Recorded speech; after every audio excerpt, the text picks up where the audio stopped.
بسم اللہ الرحمن الرحیم۔ السلام علیکم ناظرین، ابتدا کے ساتھ میں ہوں آپ کا میزبان سبوق سید۔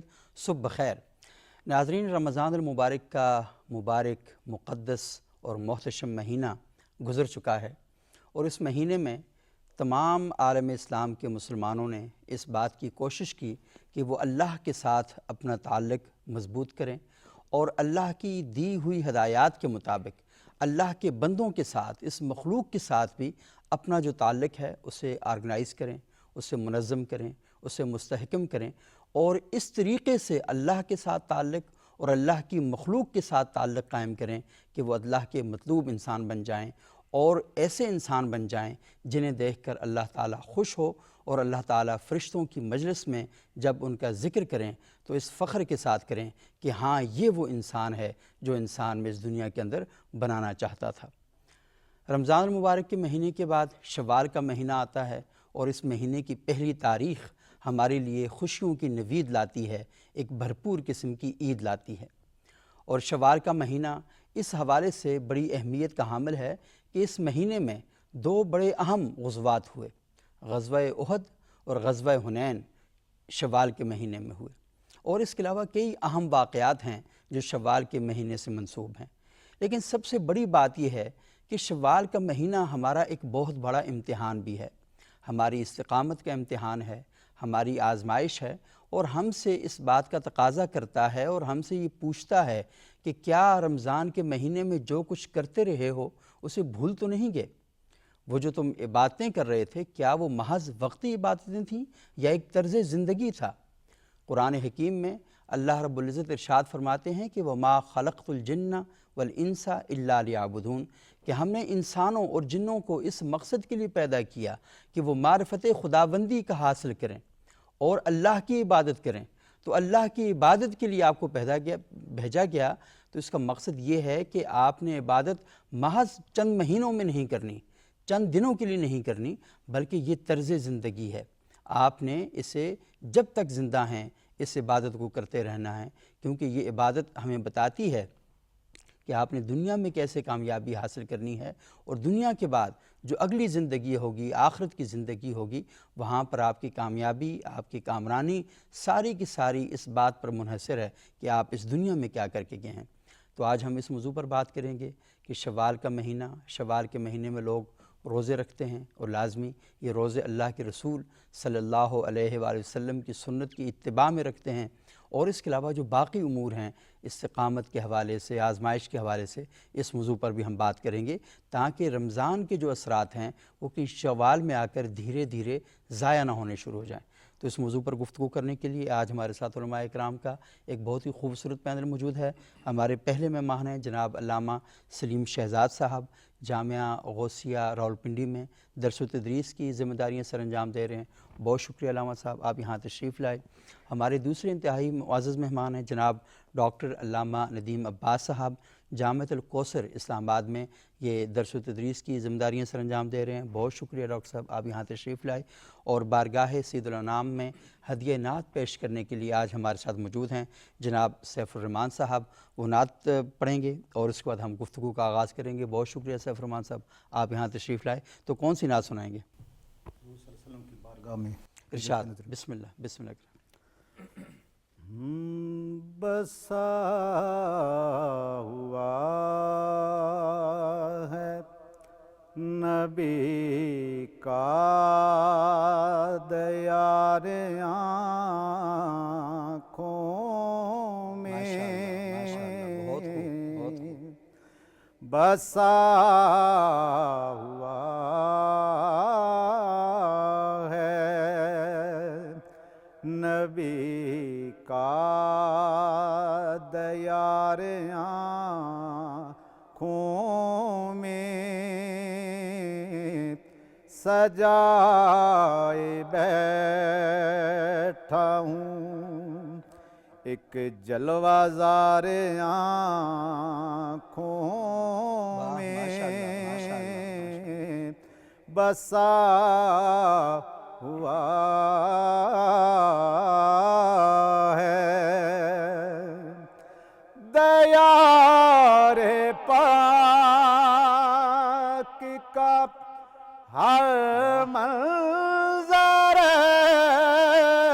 حسین و جمیل بہت خوب ماشاءاللہ دیار پاک کا ہر منظر حسین و جمیل رہے گا تا بقضا یاد گار آنکھوں میں رہے گا تا بقضا یاد گار آنکھوں میں بسا ہوا ہے ماشاءاللہ عطا کیا ہے مدینے کے باسیوں نے مجھے عطا کیا ہے مدینے کے عطا کیا ہے مدینے کے باسیوں نے مجھے مہک رہا ہے ابھی تک وہ پیارے آنکھوں میں مہک رہا ہے ابھی تک وہ پیارے آنکھوں میں بسا ہوا ہے اب اس سے بڑی کہ کوئی سرمایہ اور کیا ہوگا اب اس سے بڑی کہ کوئی سرمایہ اور کیا ہوگا سمیٹ لایا ہوں کچھ غبار آنکھوں میں سمیٹ لایا ہوں میں کچھ غبار آنکھوں میں بسا ہوا ہے نبی کا دیار آنکھوں میں سجائے بیٹھا ہوں ایک جلوہ زار آنکھوں میں بسا ہوا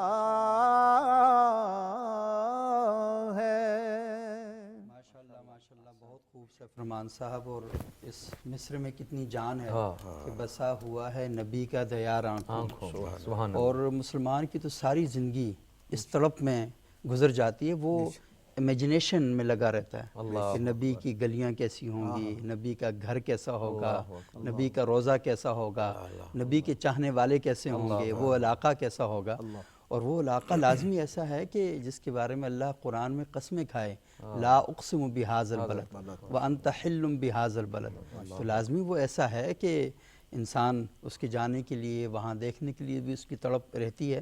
اور سب سے بڑی بات یہ ہے کہ اللہ تعالیٰ نے اس رسول کو اس دنیا میں جب بھیجا تو اس کل کائنات میں صرف ایک تنہا ذات ہے کہ جس کے بارے میں اللہ نے کہا کہ لَقَدْ كَانَ لَكُمْ فِي رَسُولِ اللَّهِ أُسْوَةٌ حَسَنَةٌ، یہ واحد وجود ہے اس دنیا کے اندر جو آپ میں موجود ہے، اور اس کی زندگی ہی کامل نمونہ ہے۔ کسی اور کی عزت اگر ہے تو وہ اس وجہ سے ہے کہ اس دامن کے ساتھ جڑا ہوا۔ تو ہمیں اس بات کا ہمیشہ خیال رکھنا چاہیے کہ ڈی فوکس نہیں ہونا چاہیے۔ یہ ہمارے کیمرے جو ہوتے ہیں نا، جب یہ ڈی فوکس ہوتے ہیں نا تو چہرہ بلر کر دیتے ہیں، پھر واضح نظر نہیں آتی شکل۔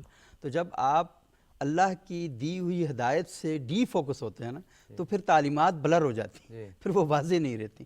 تو واضح تعلیمات اگر رکھنی ہے تو فوکس اللہ کے رسول صلی اللہ علیہ وسلم کی ذات مبارک پر رکھنا. اچھا، میں علامہ سلیم شہزاد صاحب گفتگو کا آغاز آپ سے کروں گا. رمضان کا مہینہ ہم نے گزار لیا، شوال کے مہینے نے بڑی خوبصورت عید کے ساتھ ہمارے دروازوں پر دستک دی ہے. مجھے بتائیے کہ شوال میں جو سب سے پہلی چیز ہم کرتے ہیں وہ تو شوال کے روزے رکھتے ہیں، اور لوگ بڑے اہتمام کے ساتھ ان روزوں کا وہ تسلسل جو ہے اس عبادت کے تسلسل میں اس کو لے کے چلتے ہیں. یہ جو شوال کے روزے ان کی فلاسفی کیا ہے، یہ کیوں رکھے جاتے ہیں؟ نحمدہ و نصلی علی رسول الکریم الامین، اما بعد فاعوذ باللہ من الشیطان الرجیم، بسم اللہ الرحمن الرحیم. وَلِتُكْمِلُوا الْعِدَّةَ وَلِتُكَبِّرُوا اللَّهَ عَلَى مَا هَدَاكُمْ وَلَعَلَّكُمْ تَشْكُرُونَ. وقال النبی صلی اللہ تعالی علیہ وآلہ وسلم من صام رمضان ثم اتبعه ستا من شوال كان كصيام الدهر او كما قال علیہ الصلاۃ والسلام. اللہ اکبر. سب سے پہلے اللہ تعالیٰ کی حمد و ثنا جو ساری کائنات کا خالق و مالک ہے، جس نے ہمیں انسان بنا کر حضور سید عالم صلی اللہ علیہ وسلم کا غلام بنایا، جن کے تصدق سے ہمیں نعمت اسلام ملی، دولت ایمان ملی، تلاوت قرآن ملی، رحمت رمضان ملی اور معرفت رحمان ملی ہے. واہ ماشاءاللہ ماشاءاللہ. اللہ تعالیٰ کی عطا اور اس کی عطاؤں میں سے رمضان ایک ایسی عطا ہے. حضور سید عالم صلی اللہ علیہ وسلم نے ارشاد فرمایا اگر رمضان عطا نہ فرماتا، اگر اس امت پر عذاب کرنا مقصود ہوتا تو اللہ تعالیٰ کبھی بھی اس امت کو رمضان نہ عطا فرماتا. تو یہ وہ انعامات ہیں جو کسی اور امت پر ہوئے ہی نہیں. صحیح. اور اللہ تعالیٰ نے ان انعامات کی تکمیل پر اللہ تعالیٰ نے ارشاد فرمایا وَلِتُكْمِلُوا الْعِدَّةَ، کہ جب گنتی پوری کر لو، وَلِتُكَبِّرُوا اللَّهَ، پھر ہماری کبریائی بیان کرو. اللہ اکبر. عَلَىٰ مَا هَدَاكُمْ، کس بات پر کبریائی کرو کہ میں نے تمہیں سیدھی راہ دکھائی، عَلَىٰ مَا هَدَاكُمْ وَلَعَلَّكُمْ تَشْكُرُونَ، اور تاکہ تم اس کے شکر گزار بندے بن جاؤ. تو محترم شاہ صاحب، آپ کی اس پروگرام کی وساطت سے تو میں آپ کا شکریہ بھی ادا کرنا چاہوں گا، اور آپ کی اس پروگرام کی ابتدا کی پروڈیوسر میڈم کو بھی ضرور شکریہ ادا کرنا چاہوں گا کہ ماشاءاللہ اس قومی ادارے نے ایک ہمارا اس قوم کے ساتھ جو دین کی وابستگی ہے اس کے اظہار کے لیے اس خوبصورت پروگرام کی انہوں نے خوبصورت اہتمام فرمایا ہے. اور شوال المکرم کے حوالے سے آج جو خوبصورت عنوان کا انتخاب کیا گیا ہے، اللہ تعالیٰ نے اس تکمیل پر پھر آخر میں ایک عطا فرمائی، ہمیں جو نعمت عطا فرمائی ہے وہ عید الفطر کی ہے. فطر سے مراد روزے کو چھوڑ دینا ہے. اور رمضان شریف کے فوراً بعد اور عید سے پہلے ایک ایسی چیز ہے جو ہر روزے دار کرتا ہے، جب تک وہ نہ کرے اس کا روزہ بارگاہ عزتی میں قبول نہیں ہوتا، بلکہ وہ آسمانوں میں بھٹکتا پھرتا رہتا ہے. وہ کون سی چیز ہے؟ وہ ہے صدقہ فطر. اللہ اکبر. اب آئیے شوال المکرم کی جو ابتدا ہے وہ کس چیز سے ہو رہی ہے؟ جہاں تک دین اسلام میں جتنی بھی عبادات کا تعلق ہے، اللہ تعالیٰ نے ان سب کو انسانیت کے ساتھ کنیکٹ کیا ہے. بے شک. نماز کی ابتدا ہے تو السلام علیکم ورحمۃ اللہ پہ رکھا کہ میرے بندوں کی جب تک خیر خواہی نہیں چاہو گے تمہاری عبادت قبول نہیں ہوگی. پھر جہاں تک روزوں کی قبولیت کا وقت آیا تو اللہ تعالیٰ نے پھر یہاں پر بندوں کے حقوق کا تعلق حکم ارشاد فرما دیا کہ جب تک میرے بندوں کو، میرے مسکینوں کو، میرے بندوں کو ان کا حق نہیں ادا کرو گے ہم تمہارے روزے قبول نہیں کریں گے. پھر اب آ جائیے، زکوٰۃ تو ہے ہی بندگان خدا کی خدمت کے لیے، اور پھر حج آ جائیں تو حج کے مناسک کے اندر ایک چیز قربانی کا معاملہ ہے. حج تمام مناسک حج اللہ تعالیٰ کے لیے ہے، لیکن قربانی وہ اللہ کے مخلوق کو پیش کرنی ہے، ان کو دینی ان کا حق ہے. تو اللہ تعالیٰ کی حضور جتنی بھی عبادات ہیں اللہ تعالیٰ نے ان کو انسانیت کے ساتھ کنیکٹ کیا ہے. اب سنیے، اب عید کی نماز اللہ تعالیٰ کی حضور شکرانہ اور کبریائی کا دن، اور پھر آگے شوال المکرم. شوال ان سے بنا ہے جس کے معنی ہے بلند کرنا، اٹھا دینا. ایک ایسا مہینہ ہے کہ جس مہینے میں اللہ تعالیٰ اپنے بندے کے اعمال کو اپنی بارگاہ میں اٹھا لیتا ہے اور اس کے درجات کو بلند فرما دیتا ہے. حضرت ام المومنین سید عائشہ صدیقہ رضی اللہ تعالی عنہا، سچے باپ کی سچی بیٹی، سچے نبی کی سچی زوجہ اور سچے بیٹوں کی سچی ماں، آپ فرماتی ہیں عرب کے اندر معاملہ یہ تھا کہ اس مہینے کو نحوست کی علامت سمجھا جاتا تھا، جس کی بنا پر ہوا یہ کہ اسلام نے آ کر ان تمام چیزوں کی نفی کر دی کہ نحوست نہ انسان میں ہے، نہ مہینوں میں ہے، نہ ایام میں ہے. اللہ تعالیٰ نے کہ جتنے بھی ایام ہیں ان میں برکتیں رکھی ہیں، اور نبی دو عالم صلی اللہ علیہ وسلم کا ہر امتی برکت والا ہے.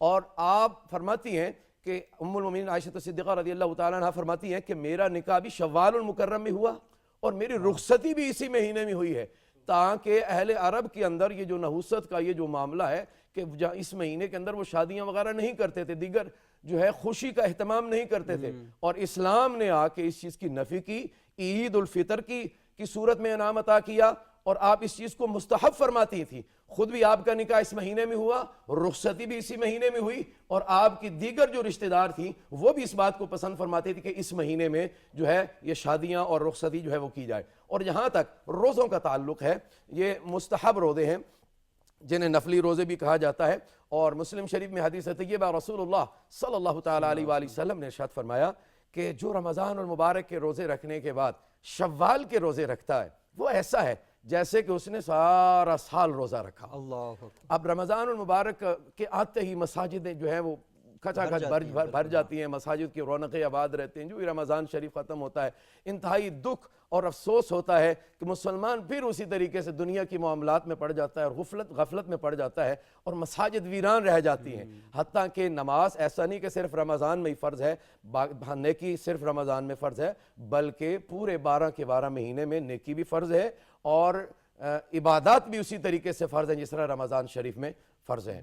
تو اس حوالے سے نبی دو عالم صلی اللہ تعالیٰ علیہ وآلہ وسلم کے جو حدیث طیبہ ہیں، تو یہ اس لیے 6 روزے ہیں کا اہتمام کرنا یہ انتہائی پسندیدہ عمل ہے کہ پورا سال روزہ رکھنے کے بجائے یہ 6 دن اس ماہ مقدس میں اگر روزے رکھ لیے جائیں، یہ ایسا ہے کہ جیسے پورا سال روزہ رکھا جائے۔ یہاں پر ایک چیز میں آخر میں ایڈ کرنا چاہوں گا، اور پھر اگلے سوال کی جانب ضرور آپ بڑھیے گا، وہ اس میں یہ بھی ہے کہ کوئی شخص اگر پورا سال روزے رکھتا ہے یا پورا سال عبادت راتوں میں قیام گزارتا ہے، رات قیاموں میں گزار لیتا ہے، قیام اللیل میں، تو نبی دو عالم صلی اللہ علیہ وسلم کی بارگاہ میں بتایا کہ ایک فلاں صحابی ہیں عبداللہ نبی ہیں کہ وہ راتوں میں قیام کرتے ہیں اور روزہ رکھتے ہیں۔ تو نبی دو عالم صلی اللہ تعالیٰ علیہ وسلم نے ان سے پوچھا آیا ایسا ہی ہے؟ تو انہوں نے جواب دیا کہ ہاں یا سیدی یا رسول اللہ، رات میری قیام میں گزرتی ہے، دن میرا روزے میں گزرتا ہے۔ تو آپ صلی اللہ تعالیٰ علیہ وآلہ وسلم نے ارشاد فرمایا ایسا نہ کرو، ہاں روزہ رکھنا ہو تو مہینے کے 3 دن روزہ رکھ لیا کرو، شوال کے علاوہ۔ فرمایا مہینے کے 3 دن روزہ رکھ لیا کرو کہ 3 روزے تمہارے پورے مہینے کے برابر ہو جائیں گے۔ من جاء بالحسنۃ فلہ عشر امثالھا۔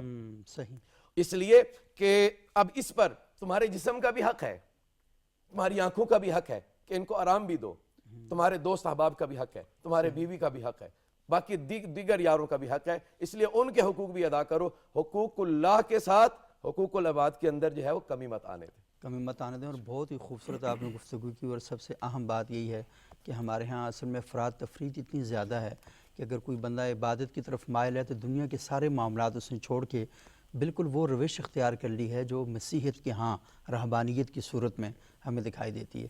اگر کچھ بندہ لوگوں کی خدمت خلق کے حوالے سے تو وہ سمجھتا ہے بس ٹھیک ہے جی اسی میں سب کچھ ہے، تو وہ اللہ تعالیٰ ایک اعتدال پسند انسان قائم کرنا چاہتے ہیں، بنانا چاہتے ہیں۔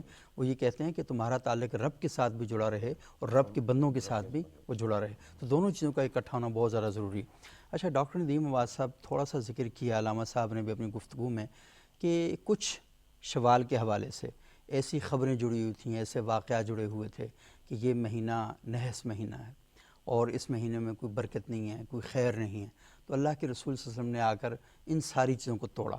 اچھا وہاں پر عربوں کے ہاں ایک روایت یہ بھی تھی کہ منہ بولا بیٹا جسے کہا جاتا تھا، تو اس کے ساتھ کہتے ہیں مطلب وہ بالکل سکے بیٹوں کی طرح اس کو بنا دیا جاتا تھا، نہ اسے کوئی پردے کا اہتمام ہے، اور اس کی بیوی مطلب بہو کی طرح لی جاتی تھی، اور رسول اللہ صلی اللہ علیہ وسلم نے جب انہوں نے طلاق دے دی تو آپ نے ان کی جو مطلقہ تھیں ان کے ساتھ نکاح بھی فرمایا، اور وہ بھی شوال کے مہینے کے اندر بھی ہوا۔ اور پھر اسی طرح شادی کے بارے میں جیسے سیدہ عائشہ صدیقہ کے بارے میں بتایا کہ شوال کے مہینے میں ان کا نکاح بھی ہوا اور ان کی رخصتی بھی اسی مہینے کے اندر ہوئی۔ تو یہ جو بہت سے ایام کے ساتھ ہم نے نا ایک جوڑا ہوا ہے کہ یہ مہینے نحس ہیں اور ہم اس میں یہ نہیں کرنا چاہیے، اوقات کے ساتھ ہم نے چیزوں کو جوڑا ہوا ہے کہ یہ جو ٹائم ہے اس میں جھاڑو نہیں دینا، بلی کو صبح دیکھ لیا کہا جی کالی بھی آج دن بڑا خراب گزرے گا ہے، تو اس طرح کی بہت سی چیزیں ہم نے اسلام کے اندر کہ اور کچھ تہذیبوں سے اٹھا کر اپنے اس میں ڈالی ہوئی ہیں۔ تو میں چاہوں گا کہ شوال کے بارے میں بات ہو رہی ہے تو تھوڑا سا اس پر بھی آپ اپنی محققانہ رائے پیش کریں۔ اعوذ باللہ من الشیطان الرجیم، بسم اللہ الرحمن الرحیم، الصلاۃ والسلام علی محمد وعلی اہل بیتہ الطیبین الطاہرین المعصومین۔ بہت شکریہ سبق صاحب، آپ نے مدعو فرمایا۔ واقعاً یہ بہت اہم موضوع ہے کہ جس پر بہت ساری ہم نے اپنے ایک امور کی بنیاد رکھی ہوئی ہے اور ان کا اسلام سے اور بعض اوقات انسانیت سے بھی کوئی خاص تعلق نہیں ہے۔ اگر بلی آگے سے گزر گئی ہے تو ایک بلی نے گزرنا ہے، وہ جا رہی ہے تو اس کا وہ کہاں سے گزرے، وہ اس کا کیا، اس کے اگر وہ پتہ نہیں کالی وہ چیز آ گئی ہے۔ اور اتفاق سے یہ ہے کہ یعنی اگر ایک چیز وہی اگر ہمارے ہاں کوا بول رہا ہے اور یہاں پر یہ ہے کہ جی مہمان آئے گا، تو وہی ممکن ہے کہ روس کے کسی حصے میں وہ آ رہا ہو کہ پتہ نہیں کوئی فوتگی کی اطلاع آئے گی، ایسے ٹھیک ہے، یا مطلب یعنی کوئی ہم اور جی کوئی جاتے ہوئے کوئی وہ ٹھوکر آ گئی ہے تو ہم اسے بات شگونی سمجھیں، تو کہیں پہ یہ ہو کہ نہیں یہ تو بڑی اچھی بات ہے، یہ تو بڑا زبردست چیز ہے، سفید رنگ کے بارے میں مختلف علاقوں میں مختلف چیزیں۔ تو ایک تو یہ ہے، دوسرا اوقات کی فضیلت کا اسلام نے اپنا تصور دیا ہے۔ اب دیکھیے یعنی چاہے وہ وقت ہو یا چاہے مقام ہو، مکان و وقت دونوں کے بارے میں اسلام نے ان کی تقدیس کی۔ بھئی ابھی ہم بات کر رہے تھے، حضرت بات کر رہے تھے، آپ نے بھی کی، ماہ مبارک رمضان بھی ایک وقت ہی ہے، صحیح بالکل، لیکن اس وقت کی فضیلت ہے، صحیح ٹھیک ہے، جو لیلۃ القدر کی رات ہے وہ وقت ہی ہے، لیکن اس وقت کی ایک فضیلت ہے، ٹھیک۔ ہم عام روٹین میں بھی صدقہ دیتے ہیں اور ماہ مبارک رمضان میں صدقہ دیں، ماہ مبارک میں بھی ہم جمعے کے روز کو صدقہ دے دیں، مطلب ٹائم ہی ہے، لیکن ٹائم میں جب ہم ڈیفرنٹ اس میں جا رہے ہیں، اچھا مکان میں بھی اسی طرح، ہم گھر میں ایک دفعہ نماز پڑھ رہے ہیں اور ایک دفعہ ہم مسجد میں نماز پڑھ رہے ہیں، تو اسلام نے مکان کی اہمیت، زمان کی اہمیت کا اپنا سٹینڈرڈ دیا ہے۔ ہمیں چاہیے کہ ہم اپنا وہ جو ایک ہم نے رکھا ہوا ہے، چیزیں رکھی ہوئی ہیں، اور دوسرا کچھ چیزوں کو نا اسلام نے جو اس سے پہلے کی تھیں، جیسے اشور حرم ہیں، وہ اسلام کا کانسیپٹ اس طرح سے نہیں ہے کہ بھئی نبی رحمت صلی اللہ علیہ وسلم نے فرمایا ہو کہ اب سے یہ شروع ہو رہے ہیں، نہیں، وہ پہلے سے تھے، اب حج کے برقرار رکھا۔ حج کے ایام کے بارے میں کہ حضرت ابراہیم علیہ السلام کے زمانے سے اس میں جو چیزیں ذیلی آ گئی تھی وہ نکالیں، اور باقی ان کو وہ جو ترتیب تھی ایام کی اور چیزوں کی وہ وہی رکھی۔ اور میں یہ گزارش کروں گا کہ کسی بھی وقت کو ناس وقت سے تعبیر نہ کیا جائے۔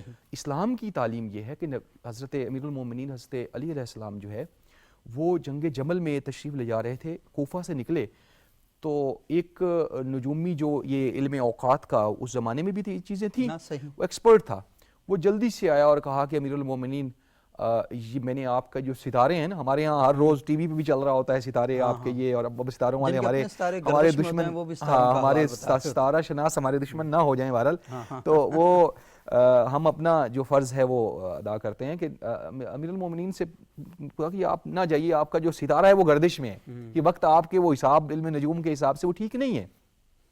تو امیر المومنین علیہ السلام نے فرمایا کہ دیکھو شاید پہلے کسی ایڈمنسٹریشن کی کوئی جو مجبوریاں ہوتی ہیں کہ کوئی چیزیں تیار نہیں ہیں، کوئی اور میں رک جاتا، لیکن اس کے بعد تو میں ابھی ہی روانہ ہوں گا، سب کچھ پورا ہے، ٹھیک ہے، کیونکہ آپ اگر میں رک گیا تو لوگ یہ سمجھیں گے۔ اور پھر آپ نے فرمایا کہ وقت اللہ کی تخلیق ہے، ٹائم جو ہے یہ اللہ کی تخلیق ہے، ہاں کچھ وقت کچھ سے برتر ہے ضرور ہے، لیکن اس کا یہ مطلب نہیں ہے کہ کچھ وقت جو ہے وہ منحوس قرار دے دیں۔ اور آپ یقین کیجئے کہ ہمارے ہاں سبق صاحب آپ نے بہت اہم ایک ہمارے معاشرے کی دکھتی رگ بھی ہے، دیکھیے ایک کسی خدا نخواستہ کسی بچی کی شادی ہوئی، اس کے ایک یا دو بچے فوت ہو گئے، ایک بچہ پیدا ہوا فوت ہو گیا، دوسرا بچہ آپ یقین کیجئے اس کو شادی میں نہیں بلاتے، ایسے ہی اس کو منحوس سمجھتے ہیں۔ اللہ اکبر، یہ کہاں کی انسانیت ہے، ایسے ہی یہ کہاں کا اسلام ہے، یہ پروردگار کی آپ انبیاء کی دیکھیں کیا کیا انبیاء پر جو ہے وہ امتحان آئے ہیں، یعنی آپ پروردگار کے جو فیصلے ہیں ان کی بنیاد پر جس میں بندے کا کوئی کردار ہی نہیں ہے، یہ زندگی اور موت تو میرے پروردگار کے ہاتھ میں ہے، وہ جب چاہے جس کو موت دیتا ہے، جب چاہے جس کو زندگی دیتا ہے، اب اس کی بنیاد پر آپ جو ہے وہ منحوس ڈکلیئر کر رہے ہیں کسی کو، ایسے ہی تو یہ بذات خود یہ عمل منحوس ہے کہ آپ جو ہے وہ کسی بھی ایسی بنیاد پر کہ جو اسلام میں جس کی کوئی حیثیت نہیں ہے آپ اس کو بنیاد بنائیں اور کسی ایک مسلمان اور نیک بندے کو جو ہے وہ آپ منحوس قرار دیں۔ دوسرا ماہ مبارک شوال جو ہے اس پہ میں عرض کرنا چاہوں گا سبق صاحب، یہ پروردگار کا وہ بابرکت مہینہ ہے، یعنی اسلام نے اس کو بابرکت کر دیا. صحیح. ٹھیک ہے, یعنی دیکھیں نا اسلام کے پیمانے تبدیل ہوتے ہیں, واہ. اسلام کی چیزیں تبدیل ہوتی ہیں. یعنی وہ کیا کہتے ہیں, ابو لہب جو ہے وہ ابو جہل جو ہے وہ ابو الحکم تھا, اسلام سے پہلے وہ ابو الحکم تھا, یعنی فادر آف وزڈم. ایسے ہی. لیکن جب اسلام آیا اور اس نے اسلام جیسی اتنی روشن اور آشکار حقیقت کا انکار کیا, اور نبی اکرم صلی اللہ علیہ وسلم جیسی روشن اور جو ہے وہ آشکار جو شخصیت ہیں, وجہ تخلیق کائنات ہیں, ان کے دلائل جو ہے وہ اس کی سمجھ اتنی خراب تھی کہ وہ نہ سمجھ سکا, تو اسلام نے کہا کہ بھئی اب ابو الحکم نہیں ہو, یہ وزڈم کا نہیں ہے, اب وزڈم کا نہیں ہے, اب تو اگنورنٹ اور انا کا اور وہ جہالت کے وہ. تو جو شوال ہے یہ ماہ مبارک رمضان کے بعد اللہ نے ساری برکتیں اٹھائی نہیں. صحیح. کچھ برکتیں پروردگار نے آگے ان کو بڑھا دیا, کیونکہ پروردگار کی جو رحمت ہے اس میں کوئی کمی نہیں ہے, اس میں وسعتیں ہی وسعتیں ہیں. تو اب آپ دیکھیے جیسے ہی اس کا آغاز ہوتا ہے, جیسے آپ نے فرمایا کہ عید سے اس کا آغاز ہو رہا ہے, اور ایک کچھ چیزیں ہم نے عید کے حوالے سے بڑی غیر ضروری کر لی ہیں, اور کچھ جو اسلام نے کہی تھیں وہ ہم نے چھوڑ دی ہیں. میں پڑھ رہا تھا کہ امام رضا علیہ السلام جو ہے وہ جب عید کے لیے تشریف لے جاتے تو نبی رحمت صلی اللہ علیہ وآلہ وسلم کی اقتداء اور پیروی میں وہی لباس اسی انداز میں ذب تن فرماتے کہ جس طرح آپ صلی اللہ علیہ وسلم فرماتے تھے, اور جب جاتے پورے خاندان کے ساتھ تو بلند آواز سے تکبیر کی آواز صحیح بلند ہوتی, اور وہ خوشبو کا اہتمام فرماتے. وہ دیگر چیزیں تو ہم نے الحمدللہ ہمارے معاشرے نے اور ہم نے لی ہوئی ہیں. تو یہ جب ہم اس میں داخل ہوتے ہیں تو میں اکثر کہتا ہوں کہ ماہ شوال میں وہ انسان صحیح معنی میں داخل ہوتا ہے جو ماہ مبارک رمضان میں اپنی تربیت کر چکا ہے. یہ ایسے ہی ہے جیسے ایک فوجی جو ہے وہ جائے چھاونی میں 9 ماہ تربیت کرے اور 9 مہینہ تربیت کرنے کے بعد اس کو یونٹ میں بھیجا جائے. اب یونٹ میں جا کے وہ اگلے 20 سال جو ہے وہ اس کو پریکٹیکل اپنے لائف میں گزارے گا, اس کو اہتمام کرے گا, ان تمام چیزوں کا جو اس نے سیکھی ہیں ان کو وہ لاگو کرے گا. تو ماہ مبارک شوال شروع ہی سے ہو رہا ہے, اور شوال حضرت نے جیسے فرمایا اٹھا لینا, کہا جی یہ اٹھا لینا, جسے ماہ مبارک رمضان کے بارے میں ہے جی وہ گناہ ختم کر دیتا ہے جتنے اس کے فضائل ہیں. شوال کے بارے میں ایک یہ بھی ہے, اٹھا لینے سے مراد کیا ہے کہ بھئی گناہوں کو اٹھا لیتا ہے. یعنی خدا نہ خواستہ ہم پھر بھی انسان ہیں, کوئی گناہ ہو جاتے ہیں, کوئی وہ ہو جاتی ہے. اور روزوں کے حوالے سے میں نے نبی رحمت کی ایک حدیث دیکھ رہا تھا, صاحب آپ نے فرمایا نا کہ اسلام کو جو ہے وہ تشدد نہیں چاہیے, اسلام کو جو ہے وہ درمیانہ راستہ چاہیے. تو ایک شخص نے پوچھا یا رسول اللہ کیا ہمیں پورے جو ہے وہ کیا ہم عید کے دوسرے دن کا روزہ رکھ سکتے ہیں؟ آپ خاموش رہے. پھر دوسری بار سوال کیا, آپ خاموش رہے. تیسری بار سوال کیا, آپ پھر خاموش رہے. پھر تھوڑی دیر کا وقفہ آیا, پھر اس کے بعد آپ صلی اللہ علیہ وآلہ وسلم نے ارشاد فرمایا کہ دیکھو کہ تمہاری زندگی نہیں ہے, تمہارا خاندان نہیں ہے, تمہاری فیملی نہیں ہے, جسے حضرت ایک اور حدیث کی طرف اشارہ فرما رہے تھے کہ آپ جو ہے اللہ تعالیٰ نے یہ مسلمانوں کے لیے عید کا دن قرار دیا ہے, لہٰذا یہ جو عید کے جو ایام ہیں ان میں روزے نہ رکھو, ان میں روزے نہ رکھو. عید کے دن مسلمانوں کی جو خوشیاں ہیں, سے ملاقات کرو, خوشیاں ہیں, ان میں شریک ہو. اور اس لیے میں یہ گزارش کروں گا کہ ہمارے معاشرے میں کچھ چیزیں ایسی رائج ہیں وہ بڑی اس کے ساتھ ہیں ہمدردی کے لحاظ سے, محبت کے انداز سے ہیں ساری, وہ ہم کسی کی کہ عمل کرنے والے کی نیت پہ اس پہ ہم حملہ نہیں کرتے, لیکن ہمیں عید کو جو اللہ تعالیٰ نے پروردگار نے عید رکھی ہے اس کو عید ہی رہنے دینا چاہیے اور عید کی طرح ہی ٹریٹ کرنا چاہیے, تاکہ یعنی ہمیں ہو سکتا ہے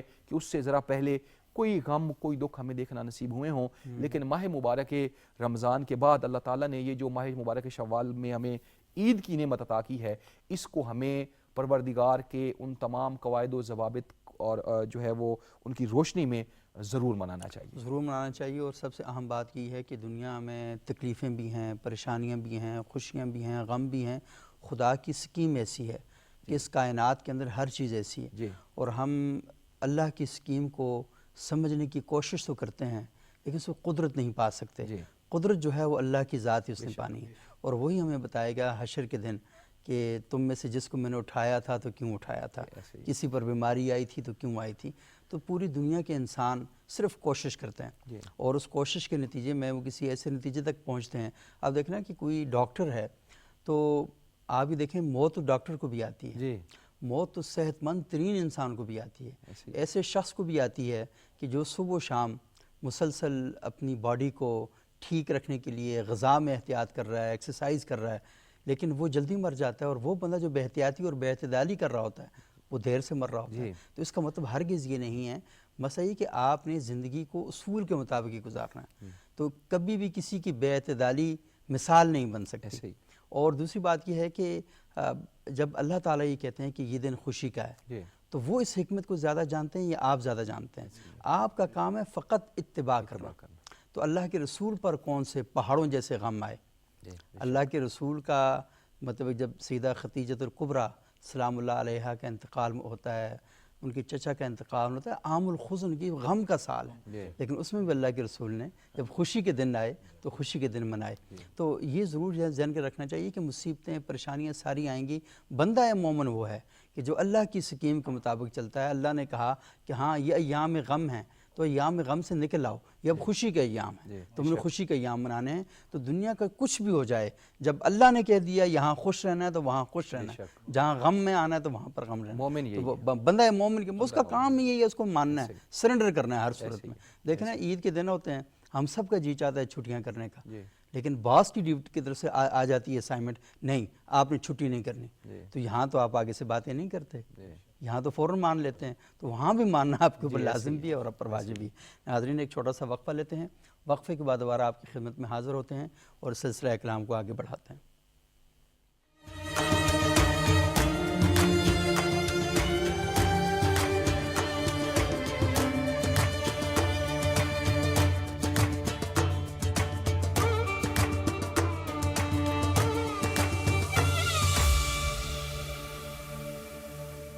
ناظرین وقفے کے بعد ایک بار پھر پروگرام ابتدا میں خوش آمدید۔ آج ہم گفتگو کر رہے ہیں شوال المعظم کے حوالے سے، شوال کے مہینے کے حوالے سے۔ اس مہینے میں روزے ہم نے کیوں رکھنے ہیں، علماء اکرام نے بہت ہی خوبصورت طریقے سے آپ کو بتایا، اور یہ بات بھی بتائی ہے کہ بعض اوقات ہم اپنی جو توہمات ہوتی ہیں ان کو لے کے چل رہے ہوتے ہیں، کسی نے ہمیں بتایا ہوتا ہے، کسی جنتری میں لکھا ہوا ہوتا ہے، کسی ستارہ شناس نے ہمیں یہ بات بتائی ہوتی ہے، تو ہم کبھی دنوں کو، کبھی ایام کو، کبھی اوقات کو منحوس کہہ رہے ہوتے ہیں۔ کوئی نہ ایام منحوس ہوتے ہیں، نہ اوقات منحوس ہوتے ہیں، نہ ہی افراد منحوس ہوتے ہیں، منحوس اعمال ہوتے ہیں۔ تو جو آپ کے اعمال ہیں ان کی وجہ سے نحوست پھیلتی ہے، تو آپ کوشش کریں کہ وہ اعمال سر انجام دیں جو اللہ اور اللہ کے رسول نے آپ کو بتائے ہیں۔ ان اعمال کے اندر خیر ہی خیر ہے، برکت ہی برکت ہے، اور جب آپ ان کے مطابق زندگیاں گزاریں گے نا تو نحوست کے بادل دور دور تک آپ کو کہیں دکھائی نہیں دیں گے، اور آپ کی زندگی بڑی خوشگوار گزرے گی۔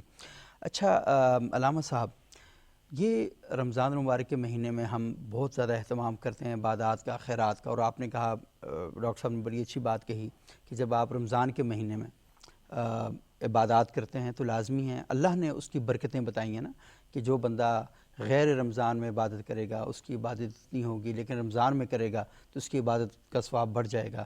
رمضان میں جب جمعے کے روز کرے گا، وہ سید الایام ہے، تو اس کی اور فضیلت جو ہے بڑھ جائے گی۔ لیکن بعض اوقات میں یہ بھی دیکھتا ہوں کہ کسی نے صدقہ دینا ہے، کسی نے خیرات دینی ہے، تو وہ کہتا ہے میں رمضان کے مہینے میں دوں گا، لیکن ایک ضرورت مند انسان تڑپ رہا ہے، اس کو چاہیے، تو وہ صرف اپنے ثواب کے چکر میں اس جو مستحق آدمی ہے اس کو وہ انتظار کر رہا ہوتا ہے، نہیں رمضان آئے تو پھر میں دوں گا۔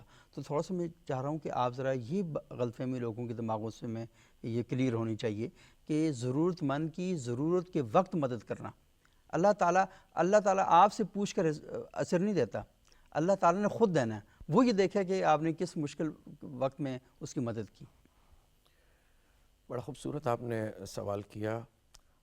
اس میں ایک چیز اور بھی ایڈ کرنا چاہوں، صدقہ چونکہ زکوٰۃ بھی ایک صدقے کا ہے، صحیح کی ایک صورت ہے، تو اکثر حضرات جو ہے وہ رمضان شریف میں ہی زکوٰۃ جو ہے وہ دیتے ہیں، تو اس حوالے سے زکوٰۃ کا جو حکم ہے وہ سال کا پورا ہونا ہے، صحیح، نہ کہ رمضان کا ہے، چاہے وہ رمضان ہے یا غیر رمضان ہے، سال برابر ہو جائے زکوٰۃ دینی چاہیے۔ صحیح، اور جہاں تک ضرورت مند کی حاجت کا یا ضرورت کا تعلق ہے، اس ضمن میں قرآن مجید کی میں 2 آیات کوٹ کرنا چاہوں گا۔ ایک سورۃ البقرہ کی آیت نمبر 121 ہے، اور دوسری جو ہے آل عمران 4 سپارے کی پہلی آیت مبارکہ ہے۔ اللہ تعالیٰ نے ارشاد فرمایا کہ چوتھے پارے میں ارشاد فرمایا لن تنالوا البر حتى تنفقوا مما تحبون. صحیح. تم اس وقت تک بر کو نیکی کو نہیں پہنچ سکتے جب تک کہ اپنی محبوب ترین چیز میرے راہ میں خرچ نہیں کرتے. صحیح. اب آ جاتے ہیں سورۃ البقرہ میں اللہ نے ارشاد فرمایا لیس البر ان تولوا وجوہکم قبل المشرق والمغرب ولكن البر من آمن بالله واليوم الآخر والملائکة والکتاب والنبیین. آگے آتا ہے وآتى المال على حبه ذوی القربى والیتامى والمساکین وابن السبیل. اب آئیے اللہ تعالیٰ ارشاد فرما رہے ہیں کہ تم میری بارگاہ میں آگے کھڑے ہو گئے ہو صحیح. مشرق یا مغرب کی طرف, جو مشرق والے مغرب کی طرف, مغرب والے مشرق کی طرف, یعنی کہ قبلے کی طرف رخ کر کے کھڑے ہو گئے. اللہ ارشاد فرماتا ہے یہ تو نیکی ایسی ہے. اللہ فرماتا ہے نیکی نہیں ہے تم میری بارگاہ میں کہ کھڑے ہو گئے ہو. یا الہ العالمین نیکی ہے کیا؟ تیری رضا پانی ہے, تجھ کو راضی کرنا ہے. طریقہ کیا ہے؟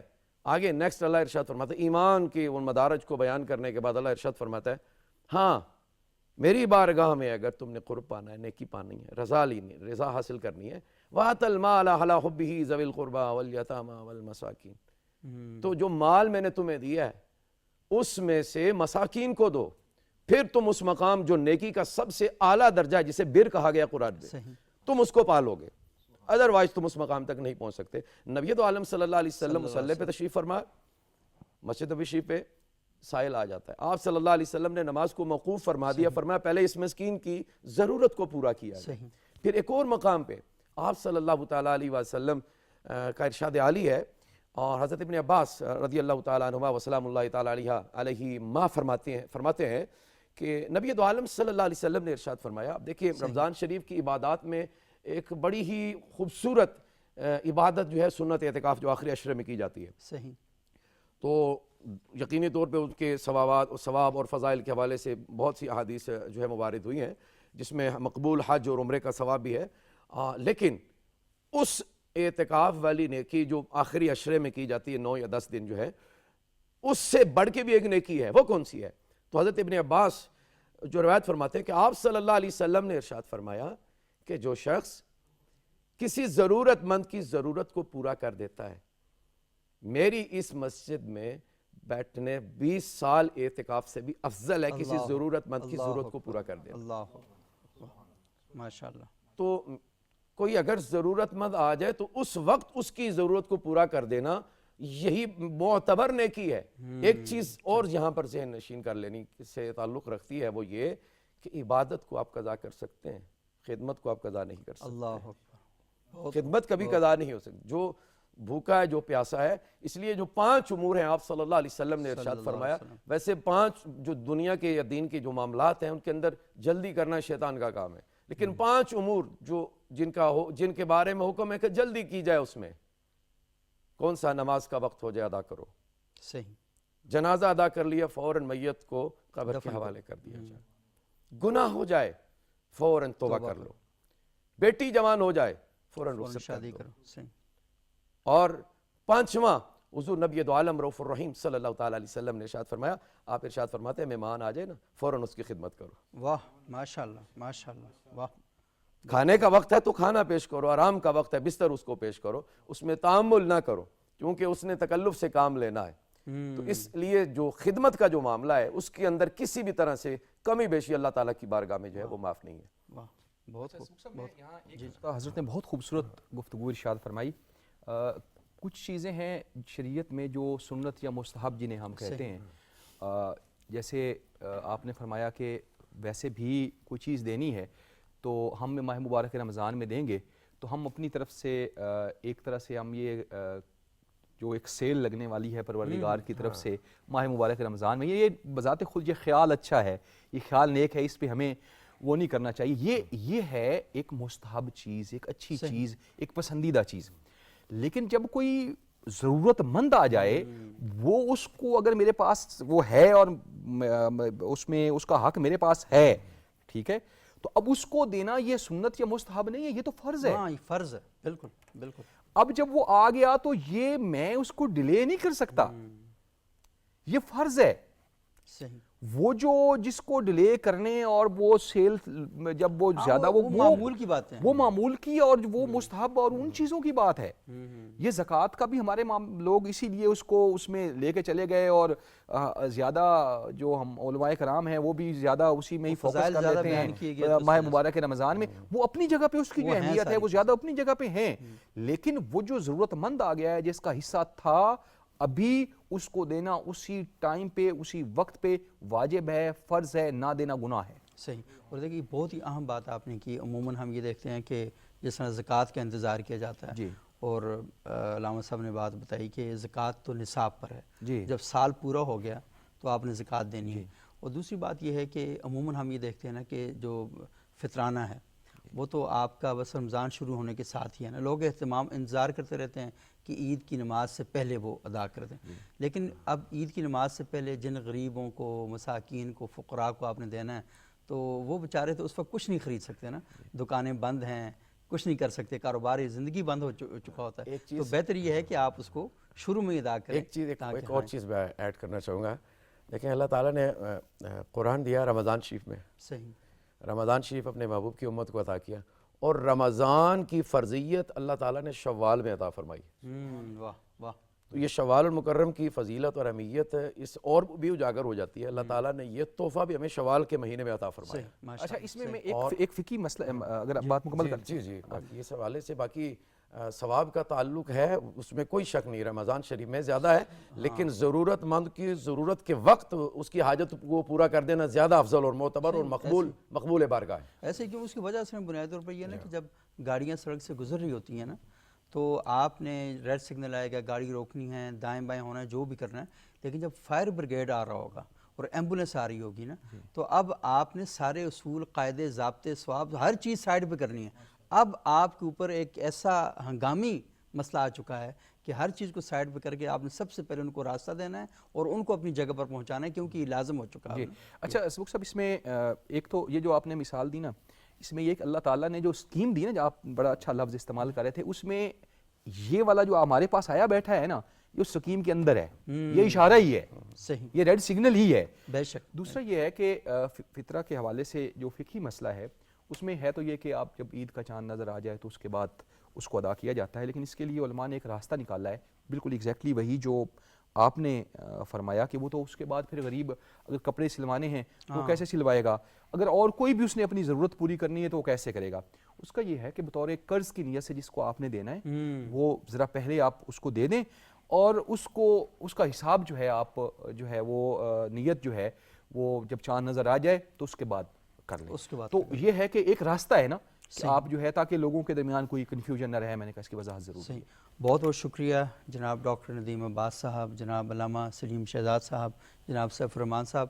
ناظرین، آج آپ نے گفتگو سنی اور علماء کرام نے بڑے واضح انداز میں آپ کو بتایا کہ شوال کے مہینے کے جو فضائل ہیں وہ کیا ہیں، اور جو سب سے بڑی بات کی کہ جو بندہ مومن ہے وہ ان چکروں میں نہیں پڑتا کہ یہ نحس ہے اور یہ مطلب اس طرح کی چکروں میں آتے ہی نہیں ہے نا. یہ فال شال نکالنا، یہ ساری چیزیں یہ دنیاوی کھیل ہیں، لیکن اصل چیز یہ ہے کہ آپ کے جو اعمال ہیں وہ جب اللہ کے رسول صلی اللہ علیہ وسلم کے بنائے ہوئے سانچے کے عین مطابق ہیں تو وہ معاشرے کے اندر خیر ہی لائیں گے، برکتیں لائیں گے. اور دوسری بات علماء کرام نے بہت ہی اچھے طریقے سے کہی کہ دین اسلام اصل میں جہاں پر اللہ کے ساتھ تعلق کو مضبوط بناتا ہے وہیں پر بندوں کے ساتھ جو تعلقات ہیں ان کو مضبوط بناتا ہے. اللہ تعالیٰ ہمارے علماء کرام ہمیں بتاتے ہیں کہ اللہ اپنے حقوق معاف کر دے گا. آپ کی عبادتیں کرنے سے اللہ تعالیٰ کے وجود پر کوئی اثر نہیں پڑتا، لیکن اللہ تعالیٰ نے جو حکم دیے ہیں معاشرے کے حوالے سے وہاں پر اثر پڑتا ہے.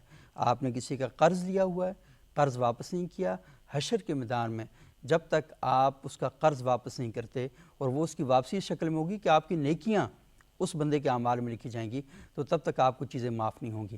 تو ظلم اور زیادتی سے پاک معاشرہ قائم کرنا ہے، کرپشن اور فتنہ انگیزی سے پاک معاشرہ قائم کرنا ہے، فرقہ واریت سے، تشدد اور نفرت سے پاک معاشرہ قائم کرنا ہے. اور وہ معاشرہ اسی صورت میں قائم ہو سکتا ہے کہ جب آپ اللہ تعالیٰ کے ساتھ تعلق اللہ کی دی ہوئی ہدایت کے عین مطابق گزارنا شروع کر دیں گے.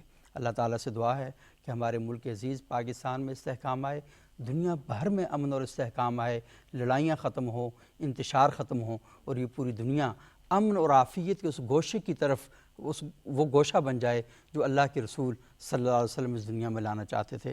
بہت بہت شکریہ، اگلے پروگرام میں دوبارہ ملاقات ہوگی، پھر بہت شکریہ، اللہ حافظ۔